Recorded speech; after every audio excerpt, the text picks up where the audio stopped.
सो hey guys, कैसे हो आप सभी लोग। Welcome back to my channel एजी अनाई मांगा। तो गाइस, आज मैं एक्सप्लेन करने जा रहा हूँ बुक ऑफ एस्पर के एपिसोड नंबर 432 को, जो कि काफी ज्यादा अमेजिंग होने वाला है। इसलिए पहले ही वीडियो को लाइक, शेयर, कमेंट सब कुछ कर डालना। और बाकी जिन लोगों ने भी अभी तक इसके पिछले एपिसोड को नहीं देखा है, तो मैंने उस एपिसोड का लिंक इस वीडियो के नीचे डिस्क्रिप्शन में दे दिया है। आप लोग जाकर के पहले उस एपिसोड को देख लीजिए। बाकी जिन लोगों ने ऑलरेडी देख रखा है, तो उनके लिए शुरू करते हैं हमारा आज का ये वाला एपिसोड। तो अब इस एपिसोड की स्टार्टिंग में हमें हान को दिखाया जाता है, जो कि हल्का सा घबराते हुए चिल्लाते हुए ज़ूफेन से कहता है कि क्या तुम्हारे अंदर इतनी ज्यादा हिम्मत है जो कि तुम डीमन सोल सेक्ट के यंग मास्टर को मार करके सेक्टों के बीच में एक वॉर स्टार्ट करवाओगे। तो यहाँ पर ज़ूफेन कहता है कि तुम्हें इस बात की फिक्र करने की जरूरत नहीं है कि दोनों सेक्टों के बीच में वॉर छिड़ जाएगी, क्योंकि मरे हुए लोगों को किसी की फिक्र नहीं होती, क्योंकि तुम तो अब यहाँ पर मरने ही वाले हो। इतना कहने के साथ ज़ूफेन आगे बढ़ते हुए अपनी किलिंग इंटेंट को रिलीज करता है, मगर इसके बाद हमें आगे का सीन नहीं दिखाया जाता। और अगले सीन में हमें ज़ूफेन और चारों डीमंस को डीमन स्कैमिंग सेक्ट की ओर जाते हुए दिखाया जाता है। वहीं पे इसी तरह चलते चलते व्हाइट हेयर वाला डीमन ज़ूफेन से कहता है कि स्टीवर्ट ज़ू, आखिर आपने वहाँ पर उस लड़की को क्यों बचाया। तो तभी दूसरा वाला डीमन भी कहता है कि क्या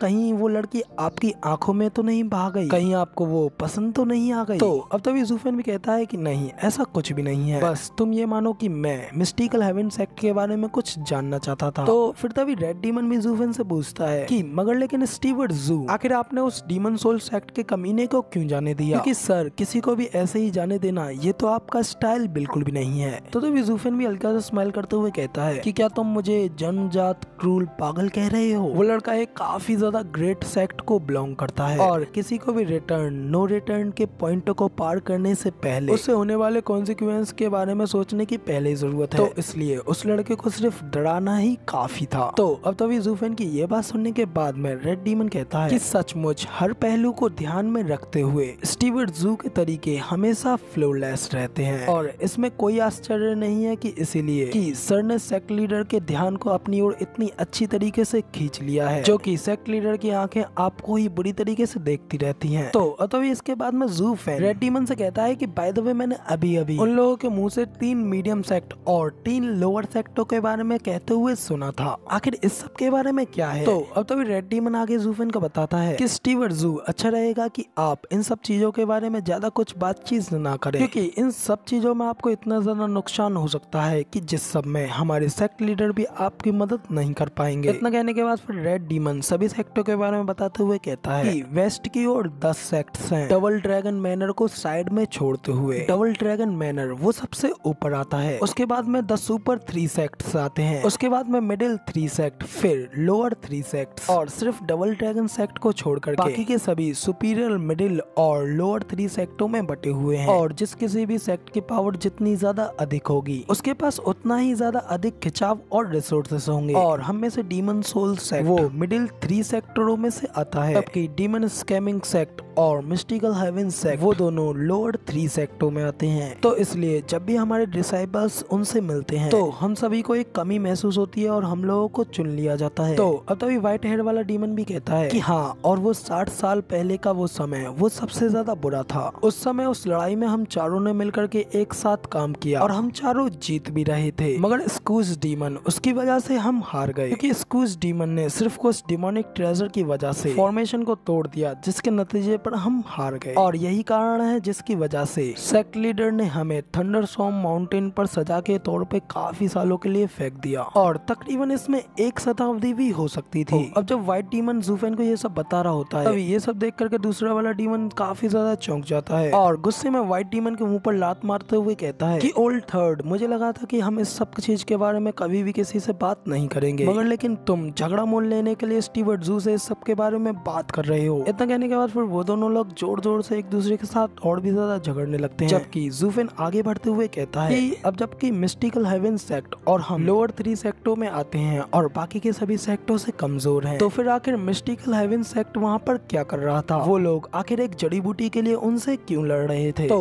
और तभी रेड डीमन हंसते हुए ज़ूफेन को बताता है कि स्टीवर्ट ज़ू, आप नहीं जानते, मगर लेकिन हम लोग भले ही डीमन सोल सेक्ट से ऊपर लेवल पर नहीं है, मगर लेकिन हम लोग टियानियो के 3 गार्डियन सेक्ट्स हैं, और इसीलिए हम सभी एक दूसरे के भाई हैं। और हेवन ट्रायलिंग सेक्ट, जो कि एक मिडिल लेवल सेक्ट है, हमारा बॉस है, और वो हमें सभी लोगों से कवर करता है। तो इसलिए जब तक कुछ भी गंभीर नहीं होता तक डीमन सोल सेक्ट खुले तौर पर हम दोनों सेक्टों को चुनौती नहीं दे सकता, क्योंकि अगर ऐसा होता है तो हेवन ट्रायलिंग सेक्ट इसमें हमारी मदद करने के लिए कदम जरूर रखेगा, और क्योंकि वो दोनों ही 3 मिडिल सेक्टों में से हैं, तो इसलिए उन दोनों का एक दूसरे के साथ लड़ना वो उनके लिए सबसे खराब स्थिति होगी। और तभी रेड डीमन की ये सारी बातें सुनने के बाद में ज़ूफेन भी अपने मन में कहता है कि जब वो 3 demon souls beast teaming sect के साथ खिलवाड़ करने के लिए गए थे तो मुझे यकीन है कि उसमें तीनों सेक्टों ने हिस्सा लिया होगा। और इसमें कोई आश्चर्य की बात नहीं है कि टियान्यू के आसपास जब यंग सेंगजी ने टियान्यू में केओस फैलाया था तो 3 गार्डियन सेक्ट ने इसका ब्लेम उनके ऊपर मर दिया, और वो इस चीज में कोई लेना देना नहीं चाहते थे। तो अब इधर ज़ूफेन यही सब सोचते हुए आगे जा रहा होता है। तभी रेड डीमन ज़ूफेन से कहता है कि स्टीवर्ट ज़ू, हम लोग पहुंच गए, यही वो जगह है जहाँ पे कि हमारी एंट्रेंस है। इतना कह करके रेड डीमन सामने की ओर इशारा करता है। तभी हमें सामने का भी सीन दिखाया जाता है जहाँ पे कि नीचे जमीन पे घने जंगल होते हैं और आसमान में काले बादल। वो जगह चारों ओर से काले धुएं से ढकी हुई होती है। तभी वहाँ पे वो सभी लोग नीचे जमीन पर उतर आते हैं। इसके बाद चारों डीमंस एंट्रेंस को खोलने के लिए अपने हाथों से कुछ हैंड साइंस बनाते हैं और साथ ही बिल्कुल अली बाबा की तरह खुलजा सिमसिम की तरह एक पासवर्ड बोलते हैं कि वो लोग बोलते हैं फुमिकाला कोमेहारा, खुल जाओ। तो अब उन चारों डीमंस के इतना कहते ही उन लोगों के सामने एक एंट्रेंस पोर्टल ओपन होता है। इसके बाद धीरे धीरे करके वो सभी लोग उस पोर्टल के अंदर जाने लगते हैं। फिर तभी सभी लोगों के अंदर चले जाने के बाद वो पोर्टल भी बंद हो जाता है। फिर जब ज़ूफेन उस पोर्टल के बाहर दूसरी ओर बाहर निकलता है तो वो उस सेक्ट की एनर्जी को फील करते हुए कहता है कि सचमुच ये एक सेक्युलेट सेक्ट है और ये प्लेस बिल्कुल परफेक्ट है कल्टीवेशन के लिए। तो अब जब ज़ूफेन अपनी आंखें बंद करके ये सब कह ही रहा होता है कि तभी अचानक से कोई बड़ी तेजी से ज़ूफेन के ऊपर अटैक कर देता है। तभी जब ज़ूफेन अपनी आंखें खोल करके देखता है तो उसके गले के करीब किसी ने अपने डैगर को रख दिया होता है, और वो एक लड़की होती है जो कि उसी सेक्ट की एक डिसाइपल होती है। वो ज़ूफेन को देख उससे कहती है कि आखिर तुम कौन हो और आखिर तुम्हारी डीमन स्कैमिंग सेक्ट की एंट्रेंस को ब्रेक थ्रू करने की हिम्मत कैसे हुई। तो अब ज़ूफेन उस लड़की को देखने के बाद और उसकी बात सुनने के बाद हल्की से स्माइल करता है और बड़ी तेजी से ज़ूफेन पलक झपकते ही उस लड़की के हाथ को पकड़ लेता है। वजह से उस लड़की के हाथ से उसका वो डैगर भी छूट जाता है। तभी ज़ूफेन उस लड़की के हाथ को मोड़ करके उसके पीछे की ओर कर देता है, जिस वजह से उस लड़की के काफी ज्यादा दर्द होता है। तो वो ज़ूफेन की आंखों को देख काफी ज्यादा घबराते हुए अपने मन में कहती है इस लड़के की आंखों का किलिंग इंटेंट सचमुच काफी ज्यादा खतरनाक है। सचमुच ये एक डिमोनिक सेक्ट का डिसाइपल है, इतना ज्यादा यंग और इतना ज्यादा साइकोटिक, बिल्कुल मेरी ही तरह जब मैं भी डिमोनिक सेक्ट में पहली बार एंटर की थी। तो अब जब वो लड़की ये सब सोच रही होती है कि तभी ज़ूफेन उस लड़की से कहता है सचमुच नए नए पैदा हुए चूजे बिल्कुल भी एक ईगल से नहीं डरते, मगर लेकिन अनफॉर्चुनेटली तुम अभी तक उस लेवल तक नहीं पहुंच पाई हो। तो अवधर ज़ूफेन के मुंह से अपने लिए इतनी ज्यादा बेइज्जती सुनते हुए कि काफी ज्यादा गुस्सा हो जाती है और गुस्से में अपने दांत पीसने लगती है। फिर वो भी अपनी आंखों में किलिंग इंटेंट रिलीज करते हुए तेजी से ज़ूफेन के हाथों से अपना हाथ छुड़ाती है और जल्दी से अगले ही पल वो अपने पास से अपना दूसरा डैगर निकाल करके ज़ूफेन के ऊपर फिर से अटैक करने के लिए आगे बढ़ती है। तभी ज़ूफेन भी उस लड़की के इतने ज्यादा फास्ट रिएक्शन को देख करके वो भी काफी ज्यादा हैरान हो गया होता है और उसे ही देखता रह जाता है। जबकि तभी वो लड़की ज़ूफेन को अपने उस डैगर से स्टैब कर देती है और फिर जब वो देखती है कि उसका वो डैगर ज़ूफेन की बॉडी में घुस चुका है तो ये देख वो भी खुश होते हुए जोरों से हंसने लगती है। पर तभी वो ज़ूफेन के फेस को देख काफी ज्यादा शॉक हो गई होती है और शॉक होते हुए कहती है कि तुम इस सब के बावजूद भी खुश हो, सचमुच तुम अपने खुद के प्रति ही काफी ज्यादा क्रूल हो, बिल्कुल मेरी ही तरह जो मैं पहले थी। किसी भी लेवल पर ओवर कॉन्फिडेंट हो जाना एक व्यक्ति को अचानक से मौत के लिए खुला छोड़ देता है। तो